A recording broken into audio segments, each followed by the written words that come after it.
The UK's position is somewhat invisible in that they are part of this US coalition, US led coalition, which has been providing air cover to the SDF, to the Syrian Democratic Forces in the fight against ISIS. That's one bit of it which is not discussed publicly, particularly much in the media here. I understand that at the higher levels of government, they're all aware of Rojava, but nobody is prepared, for example, and I think this is one of the campaigns that we've been running, and it's a very small ask at one level for people to do to support the revolution, is to allow the Rojava administration to have a voice at the Geneva peace talks. Now, the UK could have asserted or exercised some influence to ensure that they had a place, and they don't. Now, it's not to say that the Geneva peace talks are, going anywhere. I mean, they are a shambles, but it means at least that they are recognized as legitimate players in the future of Syria. And even that Britain doesn't do.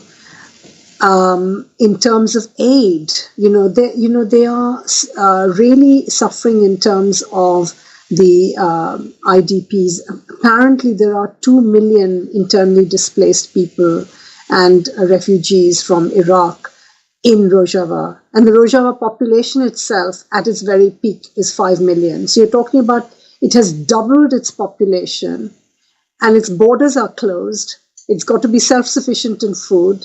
It can't import medicines, So they're a society, with under embargo, really, because Turkey has shut off its borders with Rojava. The KRG's borders open and close at whim.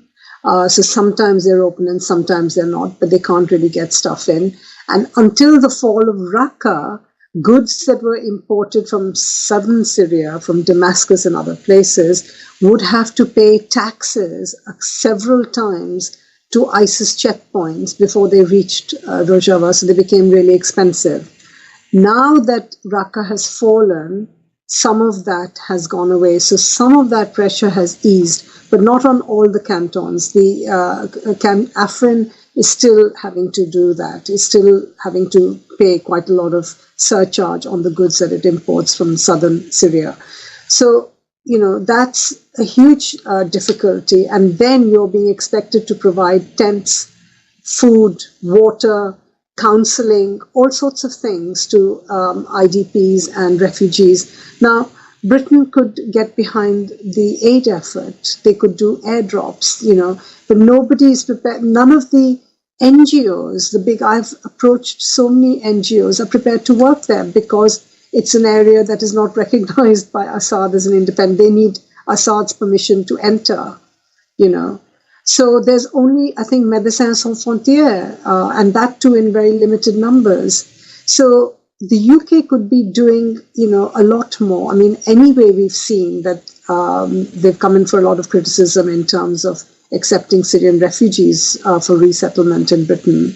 But in terms of Rojava, the very least that they could do is to ensure that they had a voice, and to, even behind the scenes, to ensure its long-term future. I think the relationship between Turkey and the rest of Europe, and that includes the UK, has been a major factor in their kind of refusal, let's say, to help Rojava. I mean, let's not forget that, this deal that they've done, that Turkey will take all these refugees. They need to keep Turkey on side because they don't want refugees within their own shores. And so they will play ball with a tyrant and a dictator like Erdogan. And Turkey is absolutely hell-bent on, making sure that this revolution does not last. That is a very, very big factor. And also the idea that Abdullah Öcalan is a terrorist. I mean, he's been in prison since 1999. And, the UK, if it had any interest in the Rojava revolution and in the future of the Kurdish people, would at the very least, take him off the proscribed list, take the PKK off the proscribed list.